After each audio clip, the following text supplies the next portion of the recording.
Bien, mesdames et messieurs, bonsoir à toutes et tous. Très heureux de vous accueillir à l'occasion de cette cérémonie des vœux dans cette salle Victor Hugo. Alors, cérémonie des vœux qui est la première de ce mandat, finalement, puisque si on refait le fil de l'histoire, on constate que nous n'avons pas connu de cérémonie des vœux depuis 2020. Cela fait 3 ans, effectivement, avec le Covid, et puis les épisodes successifs de confinement et de restrictions dans nos rassemblements publics, eh bien, nous avions un peu oublié ces cérémonies et je suis très heureux de vous accueillir ce soir avec l'ensemble du conseil municipal pour ce moment de convivialité principalement, qui est aussi l'occasion de faire un point d'étape sur notre action municipale, sur ce qu'est notre commune et surtout sur les projets. Alors avant de commencer mon propos, je voudrais saluer la présence des différentes autorités qui sont présentes ce soir, à commencer par Monsieur Sénécal, qui représente notre sous-préfet, qui est retenu ailleurs, voilà, qui essaie de se démultiplier tant bien que mal, mais qui est aujourd'hui représenté par le secrétaire général de la sous-préfecture. Saluer bien évidemment notre député Bertrand Sort, qui est toujours fidèle à nos cérémonies des vœux. Je salue aussi Antoine Delaunay, donc conseiller départemental, qui représente Jean Morin, et qui nous fait l'honneur de sa présence, sachant que Catherine Brunoine, donc son partenaire sur le canton d'Avranches, est retenue, elle, à Saint-Lô, puisque ce sont les vœux du conseil départemental ce soir. Je salue également notre conseillère régionale, Julie Barenton, donc merci d'être présente, mais aussi sa consoeur Angélique Ferreira, qui est présente dans les rangs municipaux. Il me faut saluer aussi l'ensemble des autorités, notamment du côté des forces de l'ordre, avec la gendarmerie, avec le commandant Regnault, qui représente la compagnie d'Avranches, du Sud-Manche, les lieutenants Quentin et le major Ragagnin, qui, eux, représentent notre brigade territoriale autonome basée Place Pattonne. Je salue également Guy-Alain Esfala, qui est ici, donc le chef de notre centre de secours, également très fidèle à nos cérémonies, puis l'ensemble des autorités ecclésiastiques et religieuses, représentants des cultes. Donc pour la paroisse Saint-Aubert, donc les pères Marécaille et Le Rouge, qui viennent tout juste d'arriver, même si c'était l'année dernière déjà. Et puis Pierre Rapp, donc pour représenter le culte protestant. Je salue aussi, j'en ai vu quelques-uns, les représentants d'établissements scolaires. Alors, écoles communales, mais aussi privées. J'ai cru voir des instituteurs des écoles privées d'Avranches, représentants d'établissements, des collèges et lycées d'Avranches. Je crois aussi que j'ai vu des représentants de l'hôpital public qui sont présents dans la salle. Et j'excuse Joannier Lambert, le directeur, qui malheureusement a un empêchement, alors qu'il souhaitait être présent ce soir. Et puis, également, je salue l'ensemble des représentants associatifs. Il y en a beaucoup. Alors, associations patriotiques, je vois les jardins familiaux aussi qui sont présentés. J'ai aperçu le VCA tout à l'heure également, le Vélo Club Avranchinais. En tout cas, beaucoup de... J'ai vu le photoclub Avranchin aussi, j'ai vu M. Houssard tout à l'heure. Voilà. Alors, je ne vais pas tous vous citer parce que je risque d'en oublier quelques-uns. En tout cas, merci de votre présence parce que nous le verrons dans mes propos. Vous faites partie de ce qu'on appelle les forces vives de la commune. Et sans le monde associatif, une commune, finalement, est bien peu de choses. Puis j'excuse quelques personnes qui sont retenues ailleurs. Donc, j'ai parlé de Catherine Brunerine, mais j'excuse également Béatrice Gosselin, sénatrice, et Philippe Bas, sénateur, qui n'ont pu se rendre disponibles. Donc, comme je le disais ce soir, enfin à l'instant, une cérémonie des vœux, c'est un temps de bilan. C'est un moment où on se pose et où, à l'occasion des vœux que l'on formule, on regarde aussi derrière nous ce qui a été accompli. Et pour introduire ce discours, qui est en fait le résultat d'une réflexion qui a été menée avec mes collègues conseillers municipaux, on a essayé de compiler l'ensemble des données qui nous semblaient importantes à mettre en avant ce soir. Et nous avons évoqué ce recensement de la population qui commençait il y a tout juste 1 an. En effet, il y a 1 an, on a lancé ce recensement avec une grande question question, comment dire, un peu basique, mais pourtant assez importante, vous allez le comprendre, c'est de savoir si on était toujours au-dessus de 10 000 habitants avec notre commune nouvelle Saint-Martin-des-Champs. Et en effet, nous sommes toujours plus de 10 000 habitants, 10 277 habitants exactement, c'est le dernier chiffre INSEE qui fait foi. Et nous pouvons même dire que nous avons gagné quelques habitants, environ 158, sachant que c'est une donnée, encore une fois, assez abstraite, puisqu'on le sait, les gens partent, arrivent, Il y a certes les naissances, mais aussi les décès.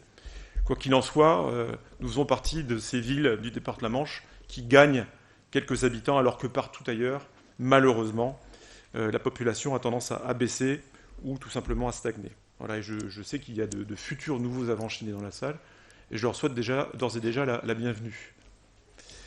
Voilà, donc c'était une des premières données officielles que nous avions cette année, et qui est plutôt une bonne nouvelle. Alors en effet, Avranches jouit d'une image assez positive dans le paysage du sud-ouest de la Basse-Normandie. Nous sommes tout près de la Bretagne et on croit pouvoir dire que notre commune jouit d'une certaine attractivité. J'en veux pour preuve notamment les témoignages des agents immobiliers, des notaires, qui témoignent d'un dynamisme assez important en termes d'immobilier. Alors cette année 2022 qui s'est terminée a été une année où nous avons pu concrétiser divers projets qui contribuent d'une certaine manière à cette attractivité, en tout cas à cette image dynamique.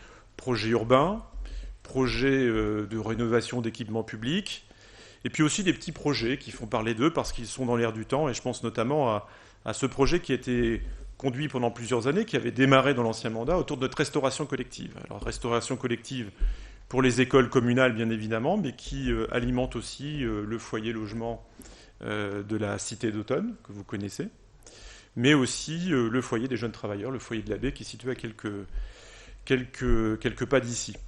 Donc pourquoi est-ce que je mets en exergue ce projet ? Parce qu'en fait, on le voit bien, l'attente des parents d'élèves, l'attente des résidents de ces foyers réside principalement sur cette volonté de mieux consommer, de consommer local, de consommer bio éventuellement.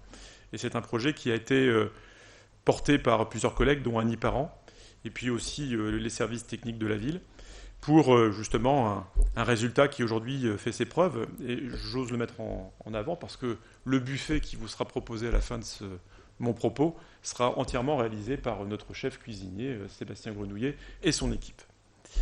Alors parmi les projets qui ont bien avancé en 2022, il y a aussi la rénovation de la salle socioculturelle de Saint-Martin-des-Champs, un projet qui s'élève à environ 1,5 million d'euros, qui a été très bien suivi par Michel Guezet, ici présent, et avec surtout, et j'insiste dessus, enfin sur ce point, des cofinancements qui sont très intéressants pour nous, très importants, puisque 50% des financements résident dans les subventions apportées par l'État. Et évoquer la rénovation d'un bâtiment comme cette salle socioculturelle de Saint-Martin-des-Champs, dont la capacité va être augmentée pour atteindre 371 personnes exactement, c'est aussi évoquer la question de la rénovation énergétique et de la performance énergétique de nos bâtiments. Et en effet, cette volonté d'être plus sobre énergiquement anime de manière très forte et évidente l'ensemble des travaux que nous portons pour la commune. C'est un sobriété énergétique, c'est un leitmotiv pour toutes les communes de France. Je ne connais pas une commune de France ou une intercommunalité qui n'évoque pas ces questions. Et c'est pour cette raison que nous avons accéléré les opérations, par exemple, de renouvellement de l'éclairage public, avec pour Saint-Martin-des-Champs environ 54% des candélabres qui sont passés en LED, en éclairage de moindre consommation, alors que nous sommes à 33% sur Avranches. Et nous avons bien l'intérêt, sur Avranches historique, nous avons bien l'intention de continuer ce travail de rénovation du parc électrique d'éclairage public. Nous avons travaillé aussi sur la salle Fenouillère avec 100 000 euros de travaux, toujours pour des questions de rénovation énergétique. Nous avons changé 8 chaudières. Alors, ça fait partie des travaux que la commune porte, mais qui sont parfois parfaitement invisibles. 8 chaudières pour optimiser les consommations d'énergie, avec 30% d'économie à la clé, ce qui vaut bien les 200 000 euros qui ont été investis. On a aussi changé de nombreuses fenêtres. Alors, ce sont des choses qui sont peut-être un peu plus visibles.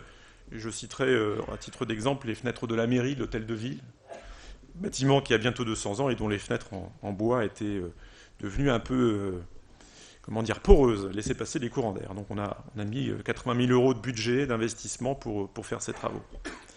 Et puis on rénove aussi de manière courante les toitures, les couvertures des bâtiments municipaux.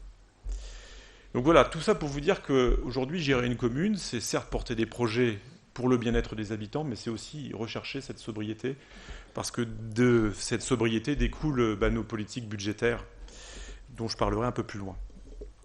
En introduction, j'ai salué la présence des nombreuses associations qui sont représentées par leur président ou par certains membres de bureau ce soir. En effet, avec Christian Kossek et puis Johan Chartier, qui est aujourd'hui le référent pour la vie associative au sein de la commune, nous avons totalisé 355 associations sur le territoire communal. Ce qui fait, au vu du ratio, nombre d'habitants, une vie associative très dense pour plus de 7300 membres. Vous voyez, c'est-à-dire que, alors bien évidemment, Avranches est une ville-centre et beaucoup de ces associations sont animées par des gens qui habitent tout le bassin avranchinais, même parfois viennent d'assez loin. Et on s'est amusé à comptabiliser le nombre d'heures d'occupation des bâtiments municipaux par an. Eh bien, tout confondu, ce sont 40 000 heures d'utilisation de salles municipales qui sont recensées, pour à peu près 21 000 heures uniquement pour les clubs sportifs. Donc on voit que nos équipements sont très largement utilisés. On pourrait parler notamment de cette salle Victor Hugo, qui est bien évidemment occupée toutes les semaines par diverses associations pour diverses activités. Et parmi ces équipements municipaux, nous avons rénové le stade Cloué, le stade à côté du lycée Littré, qui est très utilisé par le lycée, par la section foot, mais aussi par différents clubs, notamment le club de foot de Saint-Martin-des-Champs, qui est lié à celui de Saint-Jean-de-la-Haise, avec là aussi une approche écologique, je serais tenté de dire, avec des composants, parce que c'est un terrain synthétique, qui sont composés principalement de fibres végétales, notamment de liège. Voilà, c'est un projet aussi sur lequel nous avons été très bien accompagnés, et par l'État, mais aussi par la région, qui a été très présente sur ce projet qu'on inaugurera dans quelques jours, sans doute début février. Et puis là aussi, nous avons revu l'éclairage avec des mâts qui ont été rehaussés et un passage en LED qui permet de gagner jusqu'à 60% de consommation énergétique. Voilà. Alors, l'attractivité, c'est bien évidemment la vie associative, je viens de le dire, mais c'est aussi le logement. Et nous voyons à Avranches, comme dans beaucoup d'autres régions de France, que l'une des actions sur lesquelles les conseils municipaux sont les plus attendus, c'est le logement, la production de logements. Alors bien évidemment, nous ne sommes pas promoteurs immobiliers. Et bien souvent, nous n'avons pas une maîtrise foncière suffisante pour porter des programmes immobiliers. Cela dit, plusieurs opérations ont été engagées. Donc la Cité d'Automne, j'en parlais, fait l'objet d'une rénovation importante en partenariat avec Manche Habitat, avec notre bailleur social départemental historique. Donc ce sont en tout une quarantaine de logements qui seront entièrement rénovés d'ici la fin de l'année et sur les années suivantes. Nous allons achever aussi la rénovation de nos logements du foyer des jeunes travailleurs. L'ensemble des studios aujourd'hui est rénové. Il en reste encore quelques-uns qui seront achevés dans quelques semaines. Et puis, nous portons aussi des projets de rénovation plus ambitieux. Je pense notamment à ces anciens logements de fonction qui sont situés dans l'école Pierre Mendès France et qui ont également été rénovés, 17 logements, et pour lesquels, je pense, il n'y aura pas de mal à trouver des familles ou des personnes locataires. Donc voilà, fait partie des actions, là aussi parfois assez peu visibles, mais qui sont cruciales si nous voulons accueillir de nouveaux habitants, sachant que ces nouveaux habitants frappent à notre porte et ont besoin de trouver où habiter. Pour le foyer de l'abbé, j'en disais, j'ai le chiffre exact, 84 places, 53 chambres individuelles, qui vont toutes être rénovées. Donc il faut aussi imaginer, et là je me permets de les saluer, que derrière tous ces travaux d'investissement, il y a une forte implication des services techniques qui, s'ils ne réalisent pas les travaux eux-mêmes, en assurent le suivi. Et je salue Jérôme Chapalin, qui est là debout, qui est le directeur des services techniques et qui, avec ses équipes, ne ménage pas sa peine pour assurer le suivi de tous ces chantiers. Donc en tout, ce sont beaucoup de fonds municipaux qui sont investis, mais à chaque fois, un très bon accompagnement des institutions, donc l'État, je l'ai cité, mais aussi la CAF, qui, sur ces projets de rénovation, est également très présente. Il y a un sujet aussi sur lequel nous sommes attendus, à côté du logement, à côté de cette vie associative primordiale, c'est celui de la santé. Alors, santé, là aussi, de dimension nationale, vous le savez, lorsqu'un médecin part en retraite, ou des médecins partent en retraite, leur remplacement est très compliqué. Parce que, bien souvent, le médecin qui ainsi arrive à l'âge de la retraite n'a pas trouvé de successeurs. Alors, la commune, même si elle peut engager des démarches d'attractivité, je vois mes collègues de Saint-Saunier qui sont présents, ils sont aussi dans cette même réflexion, recruter un médecin ne se fait pas en un claquement de doigts, c'est beaucoup plus compliqué que ça. Et je serais tenté de dire qu'il faut développer des stratégies à plusieurs.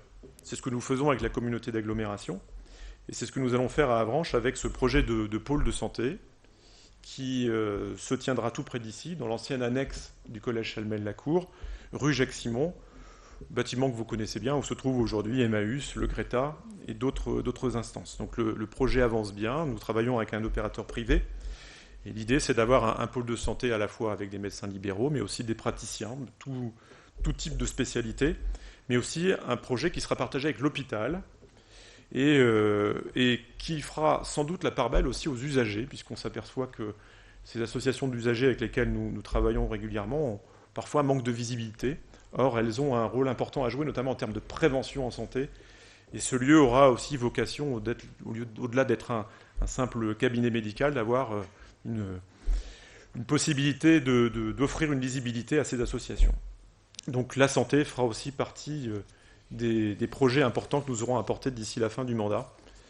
Mais nous vous en dirons un peu plus dans les semaines qui viennent.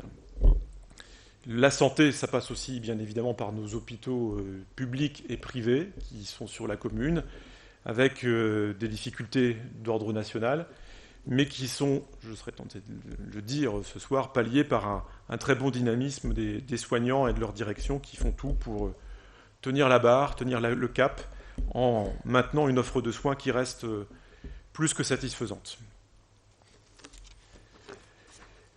De la santé, on passe assez facilement à l'éducation, au fonctionnement de nos écoles. Alors, écoles communales, bien évidemment, mais je cite aussi les écoles privées qui sont nos partenaires au quotidien, notamment à travers les activités périscolaires, auxquelles nous sommes très attachés. Je serais tenté de dire que les relations entre nos écoles communales et l'école privée sont bonnes et constructives. Quoi qu'il en soit, en tant que compétents en matière d'école communale, eh bien, nos écoles font aussi l'objet d'investissements assez importants, notamment autour du numérique, avec des investissements à hauteur de 50 000 euros qui ont permis de mieux équiper nos écoles. Nous réfléchissons aussi, comme partout en France, sur la déminéralisation de nos cours de récréation, qui sont souvent des cours bitumés, qui sont finalement assez loin des préoccupations aujourd'hui des familles qui veulent voir plus de végétation, plus de verdure dans les écoles, ce qui permet aussi de revoir le fonctionnement de ces cours de récréation pendant qu'elles sont occupées par les jeunes. Donc nous allons également investir sur le réaménagement de ces cours de récréation. Et puis il y a eu en 2022 la mise en place d'un portail numérique pour les familles qui facilite les inscriptions et toutes les démarches qui sont liées à la vie des familles en lien avec l'école. Pour 2023, d'ailleurs, il y aura une continuité dans cette réflexion avec, d'ores et déjà, ce qui a été acté, cette désartificialisation des cours de récré. De l'éducation, on passe aussi au patrimoine. Ce sont des thématiques qui sont pilotées notamment par Annie Parent. Le patrimoine, c'est bien évidemment le musée d'art et d'histoire, le scriptorial, la bibliothèque du Fonds ancien, avec, et je le salue, des expositions qui cette année ont trouvé un large public. Alors c'était un retour à la normale, en quelque sorte, avec la fin de ces périodes Covid, avec des musées qui ont retrouvé une pleine ouverture. Et la fréquentation non seulement a été bonne, mais le public nous a fait des retours assez bons, notamment avec cette exposition baptisée Dragons, monstres et chimères, qui a permis de faire dialoguer le patrimoine des manuscrits du Mont-Saint-Michel, plus largement du patrimoine ancien, avec la création contemporaine, et notamment 2 artistes qui ont été invités, Codex Urbanus, donc, qui est un street artiste, et Olivia Lomenec-Gilles, qui ont aussi très bien interféré avec le monde scolaire. Il y a eu toute cette politique d'animation qui a été portée, qui a bien fonctionné, et auquel les enseignants ont bien répondu. Donc vraiment, je les remercie aussi de nous solliciter, de répondre aux invitations que nous leur faisons pour le bien de leurs enfants. Et puis en 2023, il y aura un projet assez ambitieux autour de l'actuel musée d'art et d'histoire, avec la volonté de créer un pôle d'études et de conservation du patrimoine de l'Avranchin, de façon à mettre en avant ces métiers de la conservation, et surtout du maintien en bon état de ce patrimoine très important, qui bien souvent et conservé dans les réserves. Nous voulons faire sortir ce patrimoine des réserves pour que le plus grand nombre puisse en profiter. J'ai parlé d'attractivité territoriale. Avranches, ville attractive. Si l'Avranches est attractive, c'est aussi grâce à son réseau commercial. Nous avons la chance d'avoir à la fois un commerce de centre-ville dynamique, qui se porte bien, même si, bien évidemment, il faut être vigilant aux équilibres parfois précaires concernant ces structures commerciales de centre-ville, et puis qui dialogue avec ce commerce plus périphérique. Je pense notamment au Parc de la Paix, au pôle Patton, et à toutes ces zones qui se développent et qui maintiennent un degré d'activité économique très bon. Alors, l'équation, elle est facile à établir. Quand on parle commerce, quand on parle économie, bien évidemment, si la situation est bonne, c'est parce qu'elle est corrélée à un maintien de la population dans le centre-ville et autour. Donc c'est à nous de veiller à ce que cet équilibre entre les commerces, les nouveaux habitants, qui sont forcément de nouveaux clients, soit bien sur une trajectoire positive. Alors cette attractivité commerciale, bien évidemment, elle passe par le dialogue avec la commune, notamment sur tout ce qui parfois fait grincer des dents. Je pense notamment à tout ce qui relève du droit commun autour du changement d'enseigne, l'attribution des autorisations de l'architecte des bâtiments de France. Donc la commune est là aussi à travers ses compétences pour faciliter ce dialogue. Et puis je reviens à la vie associative. Si nous sommes en capacité de travailler avec le monde économique local, c'est grâce aux associations qui sont présentes pour nous aider à organiser les grandes manifestations en période de Noël ou en période estivale. Je pense notamment aux braderies. Qualité de vie, je pense bien évidemment à la sécurité de la population, avec un projet de service qui a abouti en 2022, avec la police municipale, bien évidemment étroitement lié à nos relations mensuelles, et plus que mensuelles, quasi quotidiennes avec les forces de l'ordre, la compagnie et la brigade, avec 2 axes qui ont été retenus. Un axe qui repose sur la tranquillité publique. Alors vous êtes nombreux, je sais, assez souvent à vous plaindre du bruit des cyclomoteurs, n'est-ce pas messieurs ? Cyclomoteurs qui sont régulièrement contrôlés, verbalisés si le bruit qui sort de ces pots d'échappement infernaux est trop important. Mais aussi, bien évidemment, si on verbalise les cyclomoteurs, c'est parce qu'il y a du bruit, mais c'est aussi parce que bien souvent, cette jeunesse motorisée se met elle-même en danger, et met en danger les autres usagers de l'espace public. Et c'est pour cela que la sécurité routière fait partie des axes importants que nous avons investis avec la police municipale en lien avec la gendarmerie pour faire que le centre-ville et les quartiers résidentiels restent calmes. Et puis un axe important, on en parlait il y a encore quelques jours, autour de ces logements parfois non décents, qui posent des problèmes qui sont pour le coup qui relèvent du social. Et je signale aussi l'excellent travail qui est réalisé avec le CCAS, avec le Centre communal d'action sociale, en lien avec la gendarmerie, pour essayer de résoudre ces problèmes parfois un peu douloureux pour les personnes concernées. Alors, pour continuer sur la police, donc nous avons recruté à temps complet un agent de surveillance de la voie publique, et puis dans quelques jours, nous l'espérons, l'effectif complet sera recomposé avec 4 agents. Nous avons aussi procédé au renouvellement des caméras de vidéosurveillance, avec l'implantation de nouveaux dispositifs qui portent leurs fruits. En tout cas, voilà, c'est un axe fort de notre action municipale qui souhaite avant toute chose que la qualité de vie soit préservée dans notre commune. Et je remercie vraiment l'engagement de notre police municipale et je salue la bonne coopération avec la gendarmerie, puis bien évidemment avec l'État, avec le sous-préfet qui est aussi très vigilant à la mise en œuvre de cette sécurité. Autre chapitre important de l'action municipale, alors c'est un chapitre que nous avons initié et découvert avec ce nouveau mandat, c'est celui du budget participatif. Vous en avez tous entendu parler. Je sais même que dans l'assistance, il y a des personnes qui ont concouru, qui ont participé. Quoi qu'il en soit, après 2 années d'expérience, nous pouvons dire que ça fonctionne. Et là, je remercie l'ensemble de mes collègues élus, plus particulièrement Anne-Laure Tanier-Ferrès, qui est en charge du suivi de ce budget participatif. En tout, nous avons reçu, sur ces 2 années échues, 109 propositions.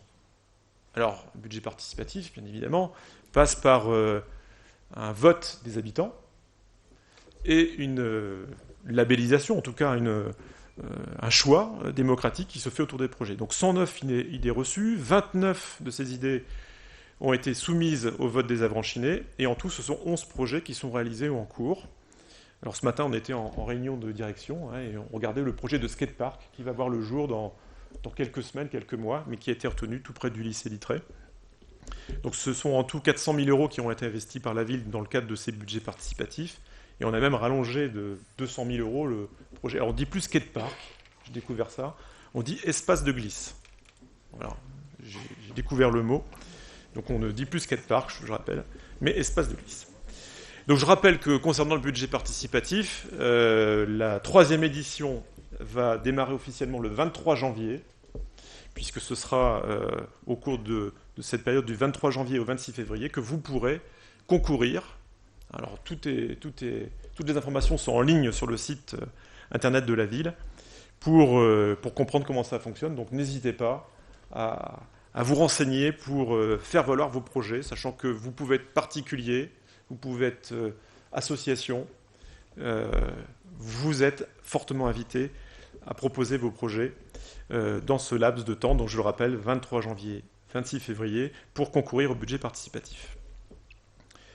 Alors pour conclure ce panorama très rapide de l'année 2022, je voudrais aussi remercier, alors je sais qu'il y en a dans la salle, ces familles qui, immédiatement après le conflit en Ukraine, le début du conflit en Ukraine, ont fait le choix d'accueillir des familles temporairement, des familles ukrainiennes, et qui ont accepté de remplir cette mission, pas forcément facile,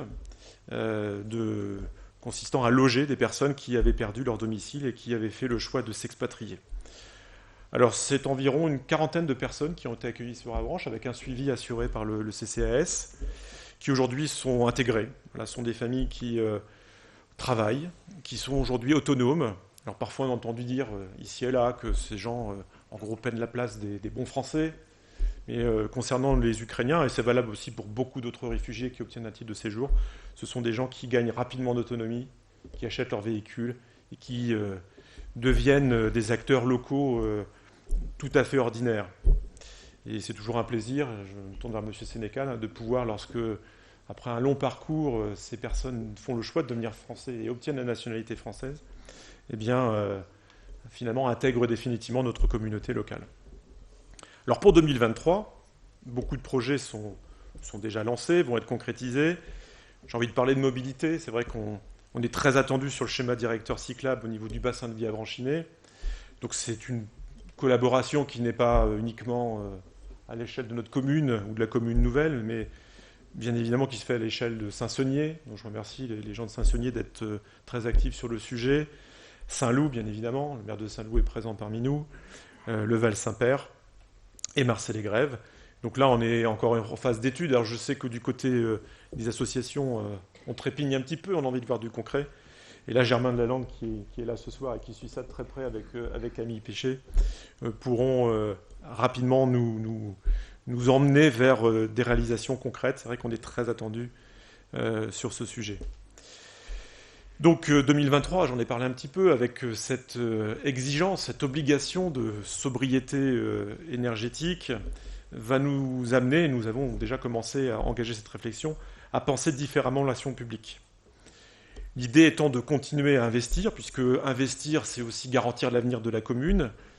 Je rappelle que nous avons voté en décembre 3 500 000 euros d'investissement, ce qui est, pour une commune comme Avranches, un montant assez ambitieux. Donc, repenser la rénovation énergétique des bâtiments, donc 600 000 euros programmés pour 2023. Le budget participatif, j'en ai parlé, 150 000 euros. On a beaucoup d'équipements scolaires, je l'ai déjà dit, avec des actions éducatives qui vont s'élever à hauteur de 100 000 euros. On parlait de logement, on a inscrit 100 000 euros pour l'opération programmée d'amélioration de l'habitat, notamment sur le quartier Saint-Gervais. Et on voit que ça porte des fruits. Il suffit de passer dans ce quartier pour voir le nombre de rénovations qui sont en cours, pour montrer qu'il y a une vraie réappropriation du centre-ville. Bien évidemment, nous allons continuer à investir pour la rénovation de la voirie. Je sais que dans certains quartiers, les gens attendent. Donc 550 000 euros d'investissement qui sont prévus. Et en plus de ces 550 000 euros ordinaires, j'ai envie de dire, pour travailler sur la voirie et les mobilités douces, il y aura 500 000 euros spécialement sur le quartier Saint-Gervais avec des travaux qui vont enfin démarrer après pas mal de discussions autour du volet archéologique. On travaillera aussi sur ce secteur important, c'est un axe crucial, alors c'est une route départementale, qui va de la place Pattonne à la place Georges Sel, la place du collège Chalmel-Lacour, avec 152 000 euros qui ont été inscrits budgétairement. Et puis on maintient une enveloppe de 50 000 euros pour l'embellissement des parcs et jardins, donc piloté notamment par François Saint-James, qui est très mobilisé sur le sujet. Vous n'avez peut-être pas forcément remarqué en arrivant ce soir, puisqu'il faisait déjà nuit, mais l'usine à gaz a disparu du paysage local. Cela nous permet de nous libérer la vue sur la baie du Mont-Saint-Michel. Donc là, c'est un site qui est en pleine reconversion, donc 50 000 euros ont été budgétés. Mais bien évidemment, il faudra imaginer l'avenir du site. Alors, la commune a déjà quelques idées, mais nous nous appuierons aussi sur les habitants pour savoir quelles peuvent être les options d'aménagement de cette parcelle particulièrement bien située. La basilique Saint-Gervais fait partie aussi des gros chantiers pour lesquels il y a eu un peu de retard. Je vois Louis Coussard qui est présent, qui est le président de l'association Saint-Aubert, qui coopère avec nous sur ce projet. Donc les travaux vont démarrer enfin au printemps avec, j'espère, une bonne réalisation de ces travaux qui vont commencer par les extérieurs, puisque c'est un bâtiment qui nécessite avant tout... Alors je vois le clergé local qui se dit « Ah zut, nous c'est pas de ça dont on a besoin, c'est de l'intérieur, mais ça va venir, je vous rassure. » Ça va venir. Donc, pour cette année, 335 000 euros budgétés pour la basilique Saint-Gervais. Et puis, pour l'ensemble du patrimoine historique, protégé, musée, église, au sens large, c'est 130 000 euros en plus. L'accessibilité aussi est une question pour laquelle nous sommes très attendus, à juste titre. Donc là, nous aurons 150 000 euros d'inscrits pour mettre en accessibilité ces espaces publics. Voilà. Et puis, juste pour terminer, parce que j'en ai beaucoup parlé pour la vie associative, je rappelle que ce sont 385 000 euros de subventions qui sont versés chaque année aux associations pour leur permettre de travailler. Et je peux vous assurer que ce n'est pas à contre-cœur que nous votons ces subventions. Voilà, et puis un petit point aussi peut-être plus anecdotique concernant 2023. On a parlé éducation, on a parlé culture, on a parlé aussi patrimoine. Et bien derrière tout cela... il y a aussi nos jumelages qui font partie de ce patrimoine historique que nous avons à gérer. C'est un patrimoine vivant.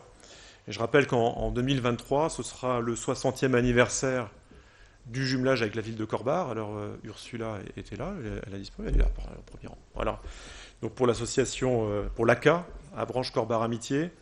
Donc 60 ans avec des actions engagées aussi avec l'école, avec des élèves qui vont participer à des jumelages. Et la ville est heureuse de pouvoir accompagner une cohorte d'Avranchinés vers Corbare cette année, je veux dire l'année prochaine. 2023, ce sera aussi le 30e anniversaire du jumelage avec la ville anglaise de Crediton. Donc l'association CAP est également présente, avec sa présidente qui est ici. Donc 30 ans avec nos amis de Crediton. Là aussi, nous aurons l'occasion de travailler avec eux pour continuer à faire vivre ce jumelage. Et puis en décembre, c'était les 40 ans de jumelage avec Saint-Hélier, cette commune voisine d'Avranches. Il n'y a que la mer à traverser pour arriver chez eux. Donc Saint-Hélier, la capitale de Jersey, donc avec des jumelages aussi qui se portent bien et des personnes qui, côté insulaire comme côté continental, ont plaisir à se retrouver notamment à travers le prisme associatif. Et puis juste pour mémoire, Saint-Gaudens, marraine de guerre d'Avranches, qui depuis 1948, donc 75 ans, ça sera 75 ans cette année, entretient des relations extrêmement solides avec notre commune. Et je remercie les associations parce que ces jumelages, même s'ils sont de commune à commune, finalement reposent sur leur dynamisme. Voilà, donc vous voyez beaucoup de choses, même si j'essaie d'être relativement rapide pour ne pas nous éloigner du temps convivial du buffet.